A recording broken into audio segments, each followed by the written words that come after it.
There's this verse in Jeremiah chapter 12 and verse 5. They can put it up. Jeremiah chapter 12 and verse 5 that says, if you have run with the footmen and they have wearied you, then how can you contend with the horses? And if the land of peace in which you trusted wore you out, then how will you do when the floods of Jordan come? That's what he's saying. If you run with the footmen and they wore you out, how can you contend with the horsemen when they come? And he says things like this to Jeremiah: before you were in your mother's womb, I called you to stand before kings and world leaders. Told Jeremiah that. He said, I ordained you to the nations. I set you apart, one translation said, for a special task. And I would read those words and I would change Jeremiah's name to Jentezen, because he loves me as much as he loves Jeremiah, and I got a better name than he had. He's been known more famous to be a bullfrog, but I come on. Y'all don't even know that joke. You don't know Jeremiah as a bull. I'll have to try that on the old people.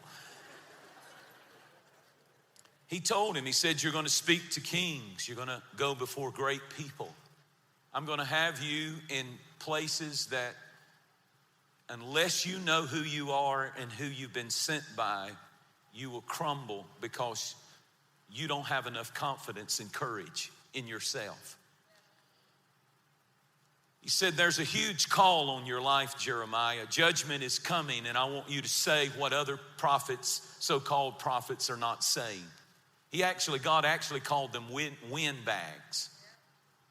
And he said they speak all nice things and they don't say the truth, but I'm going to make you, he said, I'm going to make your face harder than their faces. And don't be afraid of their faces. That's the one that set me free. God told Jeremiah, don't be afraid of the faces of the people and their reactions. If they suck their teeth, if they roll their eyes, don't be afraid of their faces. You just stand up there, and he said, I'll make your face stronger than their face. I tell you, you start reading that stuff and it just gets in you, and that's what happened to me when I was about your age.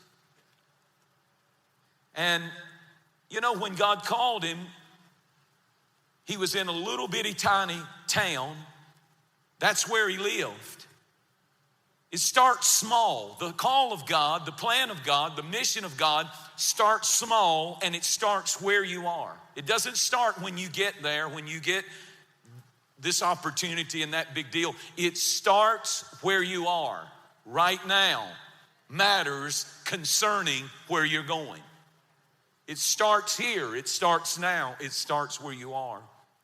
And so God says, I don't want to focus on where you are, because where you are is small in comparison to where I'm taking you and the pressure that you will face. It's going to get harder. Now, y'all don't want to hear this, but I'm going to tell you, because you're a chosen generation, it's going to get harder.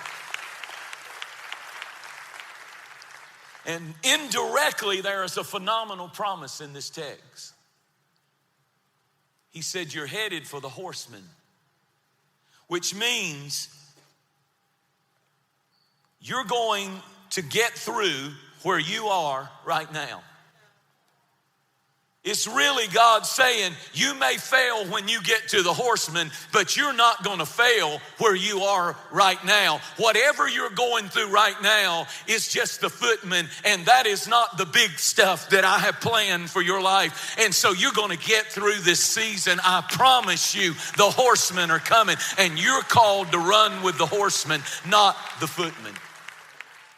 Greater things than these shall you do, Jesus said. He's got long-term plans for your life and for your generation. He's got a magnificent plan. It may feel hard where you're at right now. You may feel discouraged, and you may feel like giving up, because it seems like that all you feel is weariness. But you've been called to run with horses. Now, here's the point. Opposition escalates with opportunity. And that means you have not peaked yet. That means that your greatest days are not behind you. They absolutely, I tell you with 100% confidence, you have not peaked yet. Your greatest days are in your future, not in your past. Greater doors. And with greater doors that will open will come greater opposition than you've ever experienced. And you've got to be soldiers. You've got to learn how to handle it. You've got to be able to deal with running with the horses. You keep saying, I want the big doors. You keep saying, I want you to use me. You keep saying it. What you're asking God for is you want to run with the horses. You don't want to be down here. You want to be up here. Okay? Then with the bigger doors comes greater opposition. Higher levels, higher devils. When God's people mobilize, the enemy mobilizes against you. So don't be astonished that you're going through things, that the enemy's attacking you and you feel like quitting. Let the magnitude of your calling grip you in those moments and say, the devil doesn't bother somebody who's not going anywhere. He's worried not about where you are, but where you are headed. His family tried to take him out. He was thrown in mud. He wrote the book of Lamentations. He became known as the weeping prophet. Paul put it this way, the Apostle Paul. He said, a great door has opened for me, but the adversaries are many.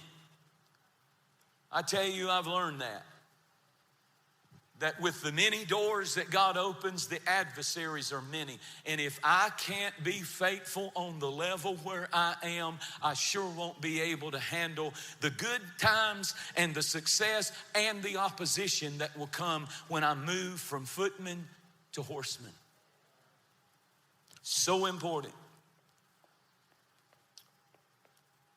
I want you to know that what you're going through,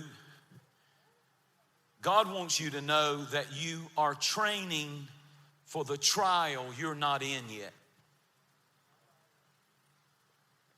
You're training through what you've gone through in your family, what's happening in your family, what's happening with your sisters and your brothers, what's happening with situations, heartbreaks, relationships, abuse, pain, injustice that happened to you. Maybe someone harmed you, someone hurt you, someone did something terrible. Maybe you failed yourself, made a horrible choice, and you just can't seem to get past the mistake that you made. All that God wants to do with that stuff is not beat you over the head with it and let it destroy you. He says, train for the trial that you're not in yet by going through what you're going through right now. If you're serious about living for Jesus, harder days are coming than you're in right now. Next year, you should be harder than you are this year concerning not giving up. God will bless you more. He will trust you more. But in this world, you will have opposition. Jesus promised it. And you're training. God puts to use what he puts you through. God will put to use everything he's put you through. Romans 8, for we know that all things work together for the good to them that love God and are called according to his purpose. He's doing it right now. It seems like there's no fruit. It seems like it's been a wasted year. It seems like there's no success. It seems like the doors have not opened, but you were just singing it. Jeremiah 29:11, I know the plans I have for you, plans of good and not evil. God puts to use what he puts you through.